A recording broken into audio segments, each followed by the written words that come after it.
मी तर आता असं ठरवलं, भाजपकडून जर माझा घरचा उभारला तर त्याला घोडा लावणार, आणि विरोधात जर दुश्मन उभारला बटन दाबायच्या अगोदर त्याला 10 शिव्या देईन, पण बटन त्याला आणि त्याच्यात बी शेतकरी मेला तर JCPनं उकरायचं आणि रोलरनं वरी दाबायचं, वरी निघून येऊन.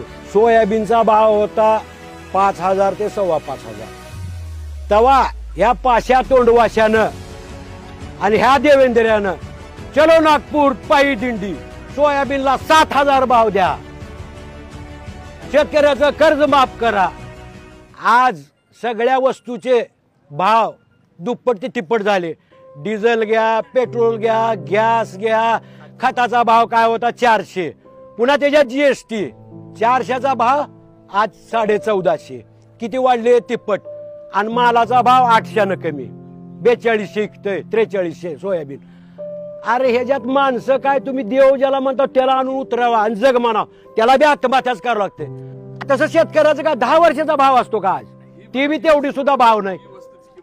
आता त्या पंजाबहून 10 गायी आणल्या मी जरशे, तुम्हाला माहित आहे, त्याच्यात गेले 11 लाख रुपये. तेव्हा होता 36 ते 38 भाव, आज इकते 24 रुपये दूध. हा, खुराकीचा भाव 1800 रुपये 50 किलो, म्हणजे एका क्विंटलला किती झाले? 3600 रुपये. आणि दुधाचा भाव कमी. असल्या दुष्काळात एवढं ऊन आहे, चाऱ्याचे भाव गगनाला भिडलेत. ह्या परिस्थितीत तुम्ही दुधाचे भाव जर 10 रुपये 15 रुपये कमी केला, कोण जगणार आहे नीट इथं? आणि मला एक प्रश्न पडला, ज्या मोदीनं भोपाळमध्ये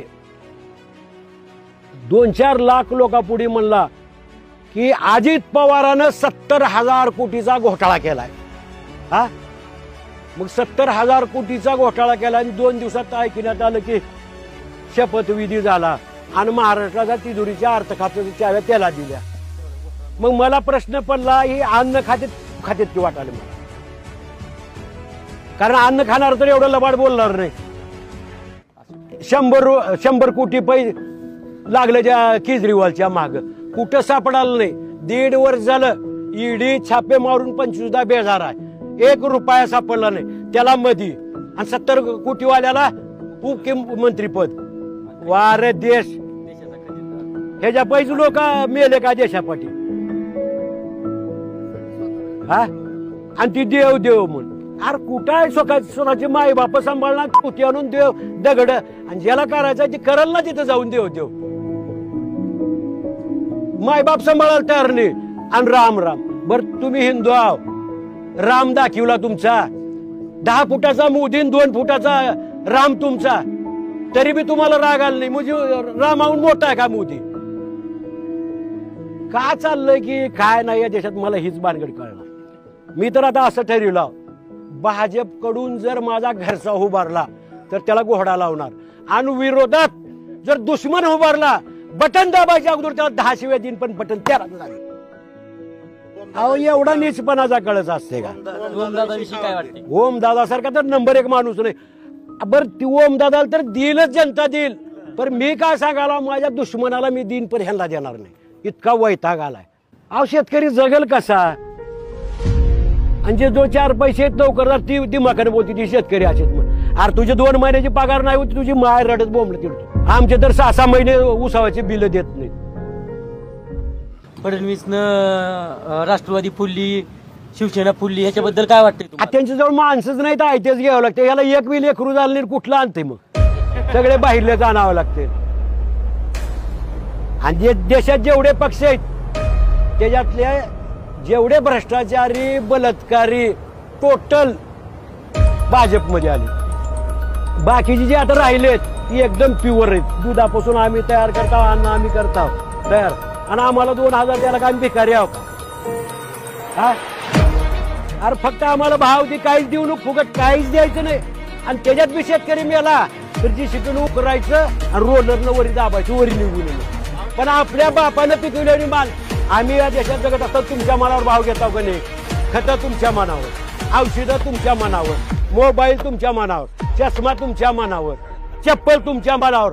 मग का तुमच्या बापानं पिकवला का आमचा माल तुम्ही दिल्लीत बसून भाव? खतासारखा भाग की तुमचं 400 ते 1400 केला आणि जवारी केल्या 3000 रुपये. जवारीला ही रॉ मटेरियल घालून ज्वारी बनवायचं, ती रॉ मटेरियल चाललंय 3,000 रुपये आणि ज्वारी बी 3,000. कुणाला परवडणार आहे? कच्च्या मालापासून उत्पादन केल्यावर त्याला भाव जास्त पाहिजे का? काहीच नाही. मी मला ह्याच्या पुढलं एक बोलायचं आहे की बाबा या लोकांनी खरा देव कोण आहे हीच ओळखायला नाही. तुम्हाला पटतंय का बघा? मी काय सांगायला, करोनासारखी आपत्ती आली, सगळा हजारो कोटीचे व्यवसाय ठप, देश ठप राहिला. तसं जर फक्त आम्ही शेतकरी जर ठप राहिलो असतो, सकाळी जर आम्ही गाईचं म्हशीचं दूध नाही काढल्यावर चहाच्या जागी आणि आम्ही जर समजा भेंडी गवारी मिरची जर नाही तोडून आणल्यावर काय खात होतो तुम्ही? तुमचे देव तर कुलप लावून होते, शिर्डी विठ्ठल बालाजी सगळं. आम्ही सकाळी जाऊन आमच्या जीवाची पर्वा न करता, आम्हाला जीवाची भीती नाही का, तरी पण आम्ही दूध काढून आणलो, माळवे तोडून पोच केलो म्हणून खाल्लो तुम्ही. मग देव कोण आहे? शेतकरी शेतमजूर देव आहे का दगड देव आहे? मोदी नाही, ती देव नाव माणूस म्हणायच्या लायकीचा नाही. एवढा लबाड बोलतोय राव. आजपर्यंतच्या इतिहासात मी इंदिरा गांधीच्या काळापासून आणीबाणी सुद्धा बघितलं, कुकडे बिकडे मध्ये घातलेला, पण एवढा लबाड माणूस बघायला नाही. आता ही लोकांना काय वाटतं भाजपचा? मी अजून गडकरीच्या विरोधात एक शब्द बोलला नाही आणि अटलजीच्या एक शब्द आतापर्यंत बोलला नाही. जर कुणी ऐकलं असलं तर इथे कपडे काढतो, बुटाना मारायला चालू करा. काय एवढे लबाड असतंय का? काय बोलतात? अंधभक्ताबद्दल काय बोलायची गरज आहे? ती कायम तशीच राहणार. कारण आयते मिळालेलं असतंय, जेव्हा कष्ट करून खाल्लं त्याला कळतंय काय किंमत असते. आयते का बाळा लालची लोक, पैसे बिसे काय गुत्तेदारी. आमचा कार्यक्रम तसा नसते, शेतात काम करायचं आणि येऊन बोलायचं. नाही, विषय आता दुसरा नाहीच. कुणी काही राहू, फक्त भाजप सोडून ती त्यांच्या विचाराचे जी 2-3 गेलते त्यांना सोडून कुणाला बी त्यांना तर विषयच नाही. हिंदू संस्कृतीमध्ये आपल्या इथं काय पूजा साधी बी असली तर नवरा बायकोची जोडी लागते हिंदू संस्कृतीमध्ये. आता घरी सुद्धा आपण कार्यक्रम केलो तर जोडी लागते. मग तिथे रामाची प्रतिष्ठा होती समजा, तिथं लागत नाही का? तिथं तर तिन्ही बी रेंडवे होते. मोदी बायको नाही, योगी बायको नाही आणि मोहन बाग या तिघाला बी बायका नाही. मग ती चलते का? आणि इथं सांगायचं घरी पूजा करता जोड लागते मग नवरा बायकोची. बरं ही मला एका गोष्टीचं वाटतंय की बाबा हिंदूला काय कळतंय का नाही. एक हिंदू म्हणल्यानंतर आता एक तर तुम्हाला रामाला मानावं तर मोदीला. राम देव असून सीतेपायी त्यानं जंगलात फिरला, सीते म्हणून. मग तुम्ही त्याला मानणारा का या मोदीनं बायको सोडून दिलं त्याला मानणारा? म्हणजे एक नक्की कोणचं तर बायको सोडणाऱ्याला धरायचं आहे.